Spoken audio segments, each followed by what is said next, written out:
Hello friends, welcome. Today's talk is on man and animals. Also, following is an announcement of the upcoming Interlodge Symposium on the meaning and methods of meditation, which will be hosted by the United Lodge of Theosophists in Philadelphia this coming Saturday, May 30, 2020, from 1 to 4:30 p.m. Eastern Standard Time.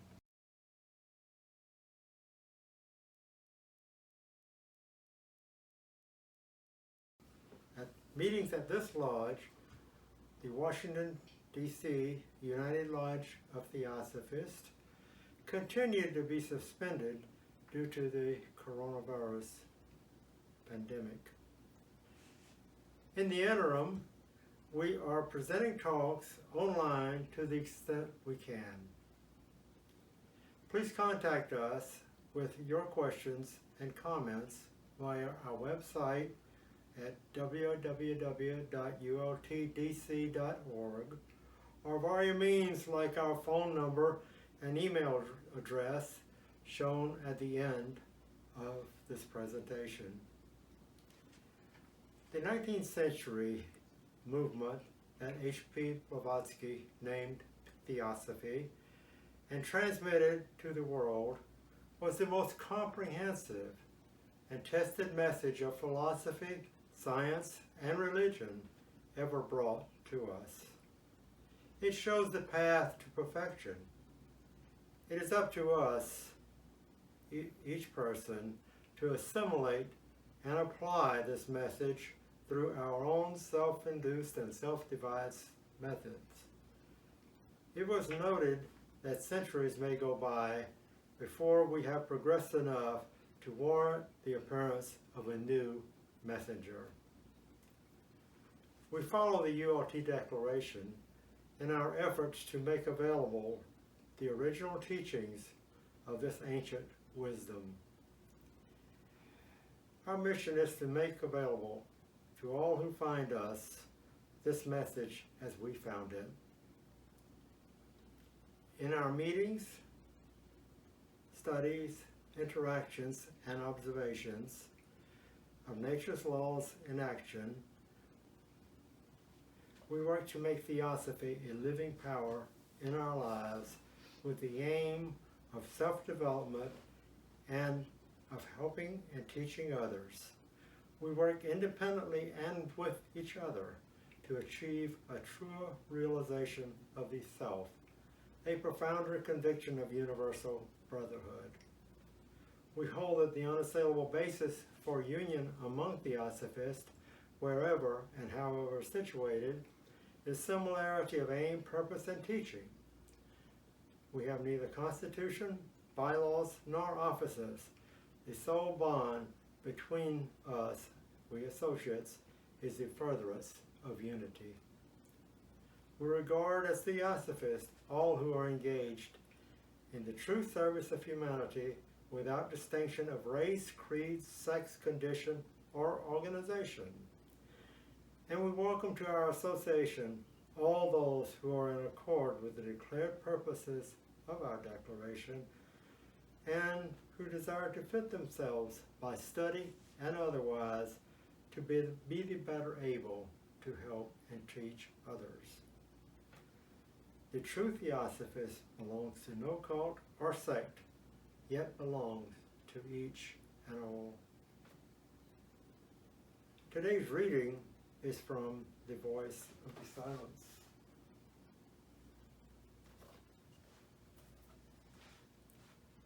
These instructions are for those ignorant of the dangers of the lower iti. He who would hear the voice of nada, the soundless sound, and comprehend it, he has to learn the nature of dharana. Having become indifferent to objects of perception, the pupil must seek out the Raja of the senses, the thought producer, he who awakens illusion. The mind is a great slayer of the real. let the disciple slay the slayer. When to himself his form appears unreal, as do on waking all the forms he sees in dreams. When he has ceased to hear the many, he may discern the one, the inner sound which kills the outer. Then only, not till then, shall he forsake the region of Asat the false, to come unto the realm of Sat the true. Before the soul can see, the harmony within must be attained, and fleshly eyes be rendered blind to illusion.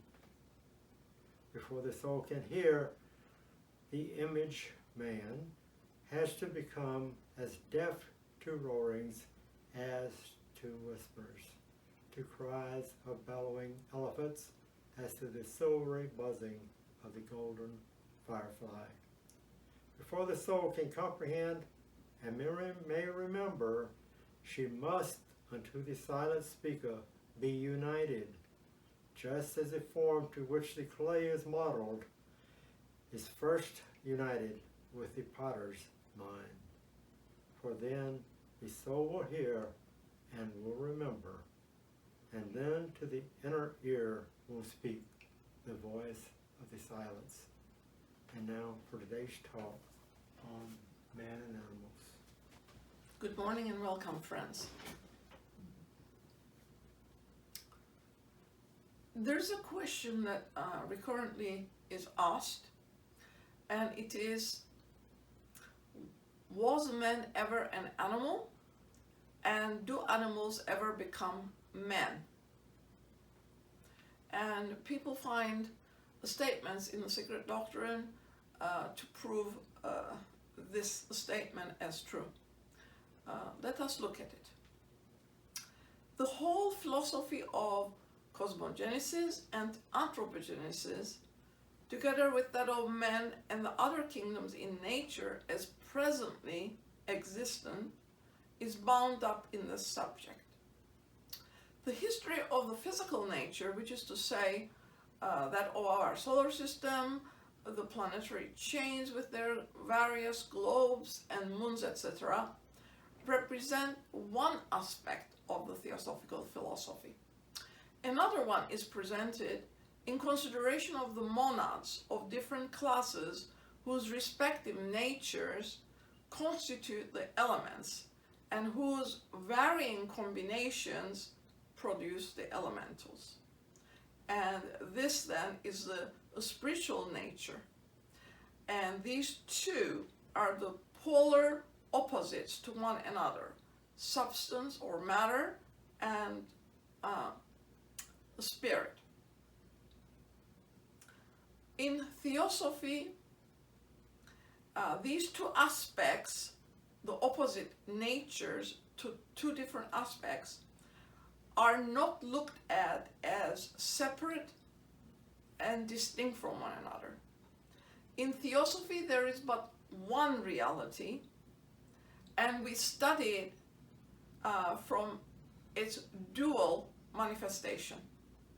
So whether we call it the spirit and matter, or whether we name this duality force and matter, as in science, neither does one or the other exist by itself. They exist together. So there is no energy, spirit, or motion imaginable without its corresponding basis or vehicle in, on, and through which that action is possible.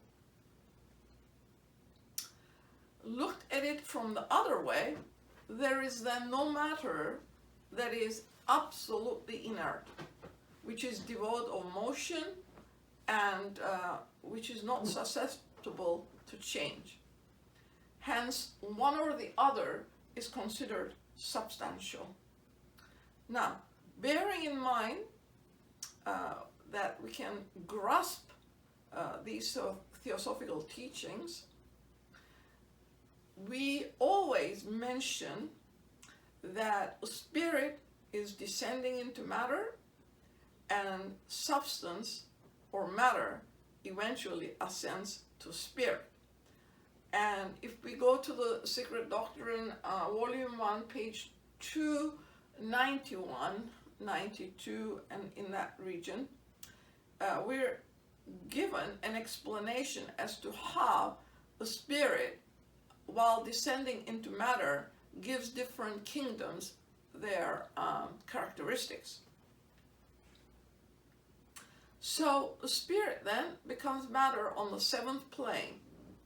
Matter is a spirit on its lowest point of cyclic activity, and both of these are considered Maya because it only exists for that cyclic period assigned to it. What is the third aspect we need to consider? This aspect of cosmogenesis and anthropogenesis, as taught in Theosophy then, this Maya is variously referred to or translated as ignorance, misconception, illusion, or delusion.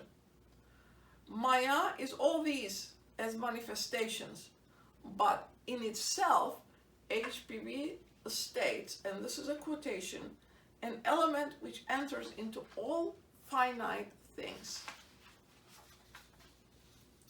So it is the presence of this activity of the third factor that produces aberrations in all nature as well as in us, in men, and concretely also in the Theosophical movement as well as in all of the other human endeavors that aim to understand self and nature.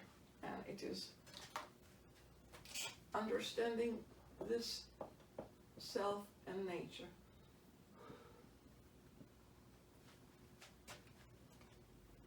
All of it. So, in theosophical teachings, we're constantly putting this fact into perspective. This factor, the third one. But it is the most difficult task in nature if we remind ourselves how difficult it is to hold on to it at all times. So, this is the mind in nature we are talking about. Maya, it is stated in short, is the mind in nature. Man is a being who has been in evolution for millions of years, for a very long time, for many ages, and has acquired a mind of his own. So, Maya then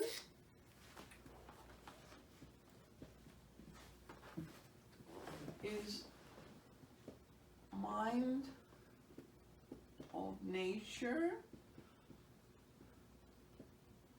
and man, through that long period of effort, has then acquired a mind of its own. And we know that it was lighted in the middle of the third round, and from there on, obviously, it has increased its function, the brain also developing with the thinking man.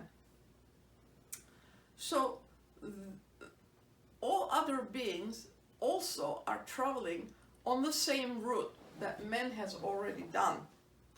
The journey then is one of consciousness, and the development of the physical body, the development of the mental form, is from the germ to the finished or perfected production. The cycle of being, however regarded, is from the germ through the unbroken series of its manifestations, whether of descent or ascent, to its potential perfection in any and every form, whether the ascent is a spiritual, physical, or mental. And these, of course, as you know, have 7 primary combinations. Now, this trinity in nature is one.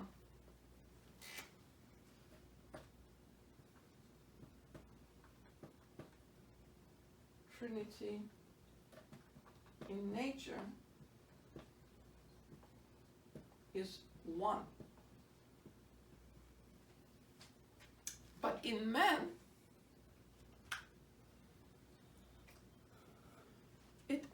it's different. This one is a unity.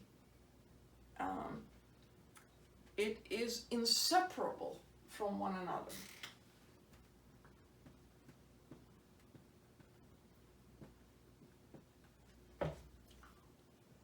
Ouch. Inseparable from one another.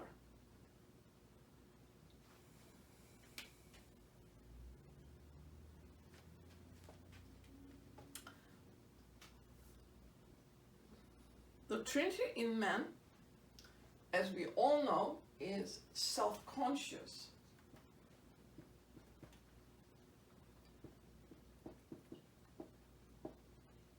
This is man. In man, it is self-conscious.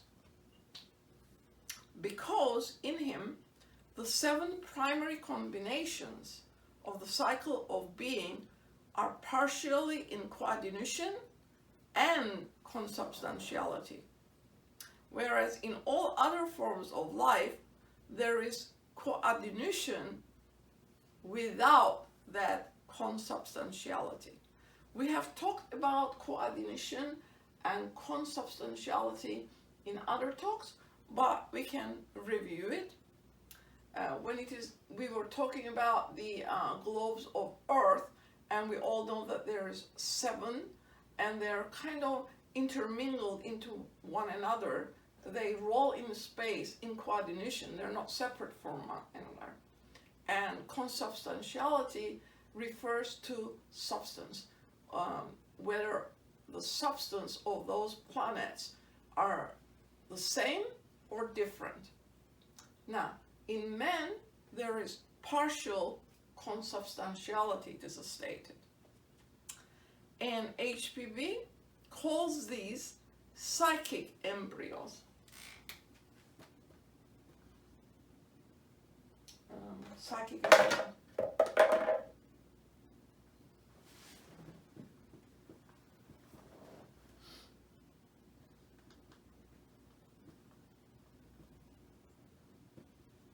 Psychic embryos.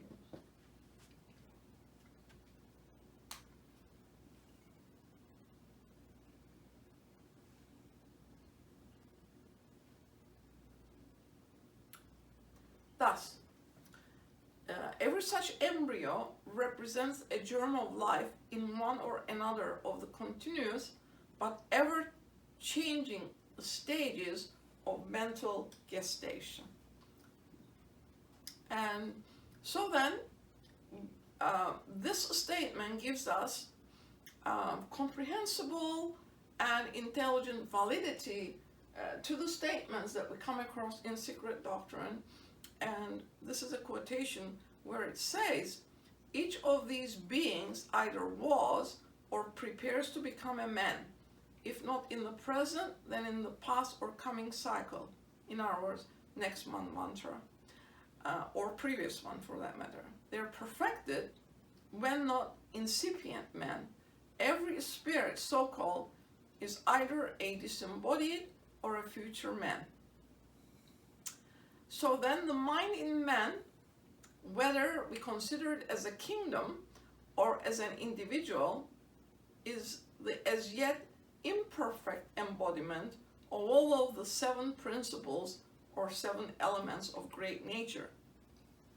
And this is what makes him a microcosm of the macrocosm.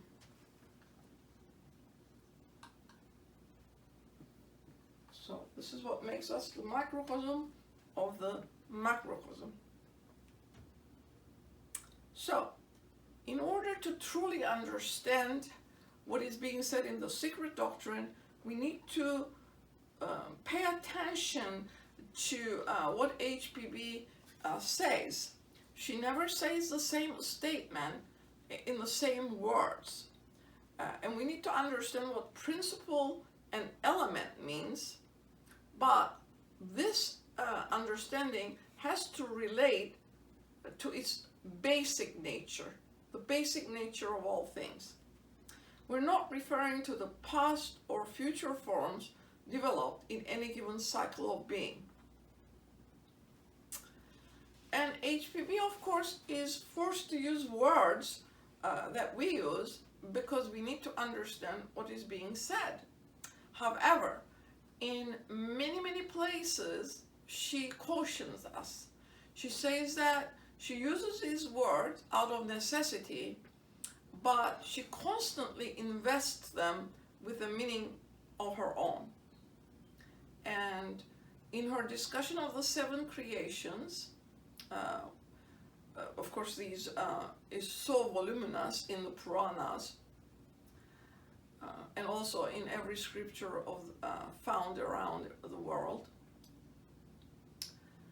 She refers to the occult philosophy, and she states that she never uses the term creation, nor even that of evolution, with regard to primary creation. Why not, we should ask? Why not? Simply because it is primary and therefore precedes and includes all developments from the indiscrete principle to which gives rise the 7 primary elements or principles or forces. And these are merely aspects of the causeless cause. So the primaries then are the aspects of the causeless cause. For that reason, she never uses the word creation when referring to that primary indiscrete principle. So then it becomes a real question for us to look at the philosophy and to see what it is that we're understanding of the philosophy. The philosophy itself is skeletal but complete. It is our human understanding that needs to go towards what she really means in those writing. Are we traveling toward a clear apprehension of her basic ideas, or we need to ask ourselves whether we're going away from them? And this applies to the word man and as well as animal. What does she mean? And what it is that we understand from these words? Now, we said that we are either ascending or descending, and that this is in all aspects of our development, whether spirit, physical, or mental. This chart or diagram is Sinet's esoteric Buddhism, and it is quoted in 5 Years of Theosophy on page 277.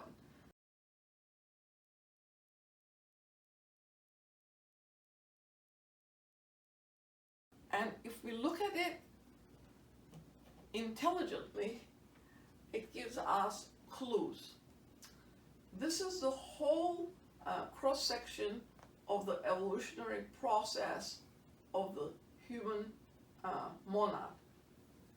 Here it is on the left. First of all, let us define the small d, this thick black line, as dividing a left and a right to the diagram. On the left side, it is the elemental groups that are defined. And you know that in the Secret Doctrine, these are referred to, but not much explanation is given about them. And we know there are 3 groups of them. This is this side, A to D. And we also see that the spirit is descending into matter, this here.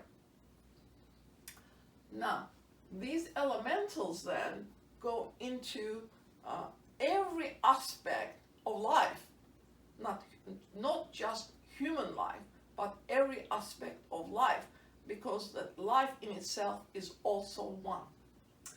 So we now have descended to this point, and then we are going to again continue with the development of our monadic essence through these stages.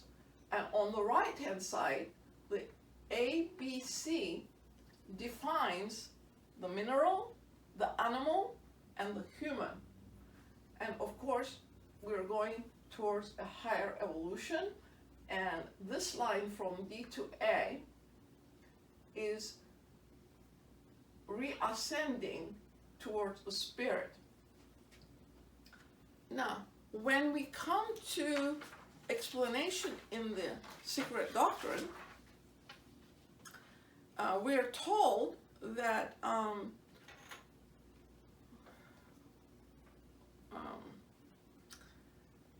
the terms that she uses have inner meanings to them. And we need to ask if our understanding is human, and what about HPB's? And is hers divine? Our apprehension of nature, of creation, evolution of self, of course, is derived from our limited range of perception, because we have mental heredity, education, environment, and of course, these are all admittedly imperfect, partially developed. Hers is not. Hers is the expression in our language of the wisdom of beings who have completed the vast cycle in which even the best of men are but at midway point of evolution. And we are told that we are the victims of the ninth nidana, namarupa, which is name and form. And form. Nama, rupa.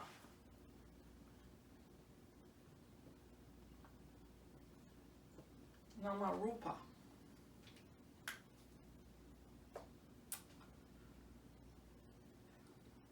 We are victims of this. Then we have to ask, is HPB and her masters also victims of this Maya? And if so, why she uses this statement? The form means nothing. And again, we have the Maya that self as imaged or silhouetted in our mind is a real being. That this present passing personality is the man that was, is, and will be.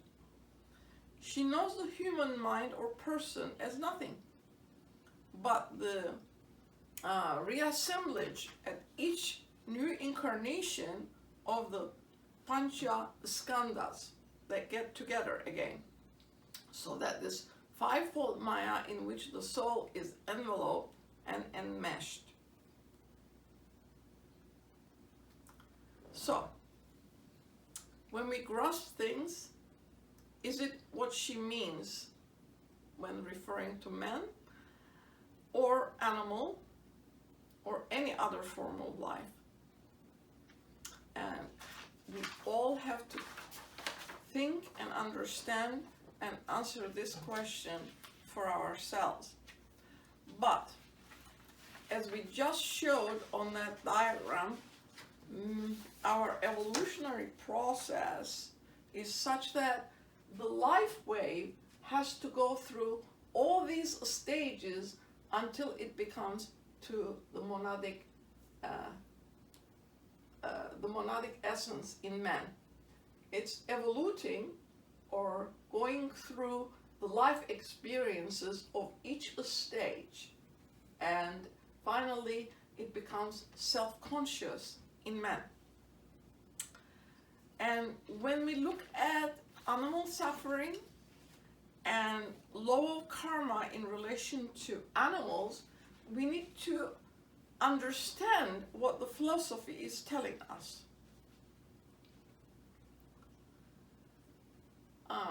The karma of animals is important to understand, because they're part of us, as all of the other kingdoms as well, but especially the animal kingdom. Now, karma, as we know, is a moral law. So moral law only applies to conscious entities, and we know that animals are not under the same karmic law as we are. But there's always cause and effect, that this cause and effect applies to all departments of nature. When we look at the historical background of where we have been, we find that there are committed mistakes because, as we know, just said, animals, children, idiots, or insane do not have any moral responsibility. But in the 14th century, according to a Jewish law, which was laid down in Exodus 21, verse 28, and it says this: if an ox gore a man or a woman that they die, then the ox shall be surely stoned, and his flesh shall not be eaten, but the owner of the ox shall be quit. In 1386, a judge in Falaise, this is northwestern France, condemned a sow to be mutilated in the leg and head and to be hung afterwards, because this sow had torn the face and arm of a child and then killed it. Of course, this is a very severe and cruel punishment that was inflicted on that animal. And this sow that was executed in a public square was clothed in human clothing. So then the law of karma is moral, and as we just said, it does not apply to animals. Cause and effect does. Suffering, it is stated, is heaven's divine medicine. But the law of compensation is also active in the animal world. A dog that has to exercise its own way of finding food, in other words, it's using its own capacity to find it, will sooner develop psychical powers in that direction than another dog that is just provided for and just eats and sleeps with no effort whatsoever. So the individual or differentiated monad of the one who has sagacity to find its own food will sooner than the other one reach the human kingdom, because its individual and differentiated monad will go into the human kingdom earlier than the other one. And we also know that rudiments of hope, patience, conviction or faith, loyalty or fidelity, confidence, etc., are also found in the kingdom of animals. By putting these into exercise, they obviously improve them in their use, and they become stronger. So in order to understand what it is that we're doing to the animals, we need to understand the law of nature, which is supreme wisdom, and not attempt to interfere with it. Animal suffering then is evident. But when we ask, what have the animals done to deserve this suffering, can we really answer it from a reasoning viewpoint based on nature's law? There is a tremendous difference between man and animal. Man is a self-conscious, responsible entity or soul, and his physical frame serves as the focus for the three higher principles: the spirit, soul, and mind. And as reincarnating ego progresses by self-induced and self-devised effort. On the other hand, the animals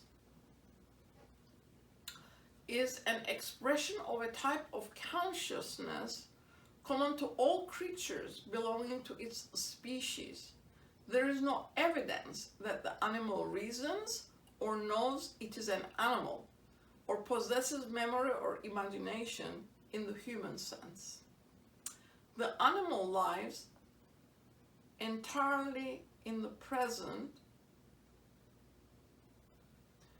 of this age has elemental or instinctive intelligence plus the memory of past experiences ingrained in the lives of its body. So when we say that the animal suffers, we're giving it a human expression, because the animal suffers through its nervous system. A cut or blow upsets the harmony of the organism, and the psychophysical reaction to this experience we call suffering, but we give it a human meaning. Whereas a human being can rise above his pain by the act of will, which can regulate all mental states. This is not possible for the animal. Also, the human suffering is distinguished by addition of other factors besides the bodily sensation of pain. We have perception of past, future. We can call for memories of other suffering, and we morbidly anticipate future anguish. We can speak of fear, of suffering, and human beings through memory and imagination experience suffering apart from the objective experience. Karma, as we said, is the law that is relevant to self-conscious entities. So animals are not dealt with karma in that way because they don't make karma that way. So what is the real nature then of the animal? The animal kingdom, as in all stages below man, is acted through and upon by human beings. The self-conscious man affects by his thought as well as his action the whole animal kingdom. The secret of all powerful influence of man upon the lower beings and kingdoms is found in their origin, and it is explained in the Secret Doctrine 2. Cool. The Zohar, repeating the archaic teaching, distinctly says that the real man is the soul, and his material frame no part of him. Man became the living and animal unit from which the cast of clothes determine the shape of every life and animal in this round. And we all know we are in the fourth round. Thus he created for ages the insects, reptiles, birds, and animals unconsciously to himself from his remains and relics from the third and fourth rounds. Secret Doctrine 2, page 290. So then if the animals are the karmic progeny of man, and if real suffering is moral and mental as well as physical, it is man himself who suffers by selfish and ill treatment and exploitation of the lower kingdoms, not just the animals, but all of nature, all of the kingdoms.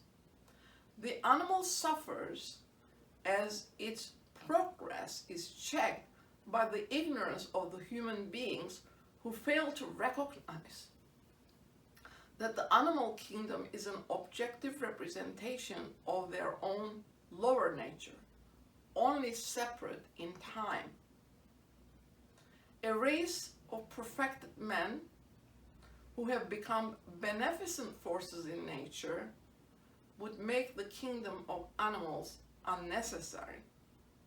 So then, before the work of our present evolution is complete, we shall be compelled to make amends for every agony, every twinge of pain which we have caused our younger brothers,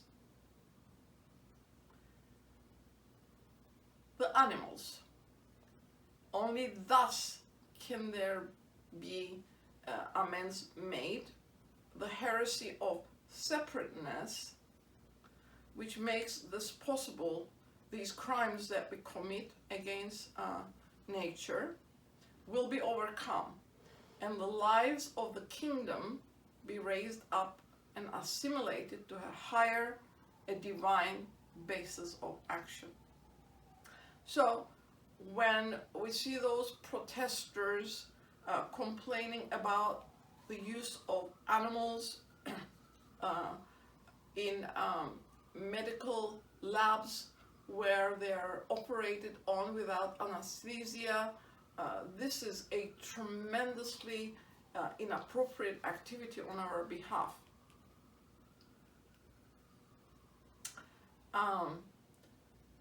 We need to pay attention to what it is that we are doing. At her time, when HPB came out, this practice was called vivisection, but still it goes on. We use animals very badly. Our food supply has to be also treated with respect, because these animals are our younger brothers. We need to treat them well. Only then universal law of responsibility will be in place, and the all-embracing evolution, which is based on harmony and cooperation from the lowest kingdom to the highest, will remove the cruelty to the animals.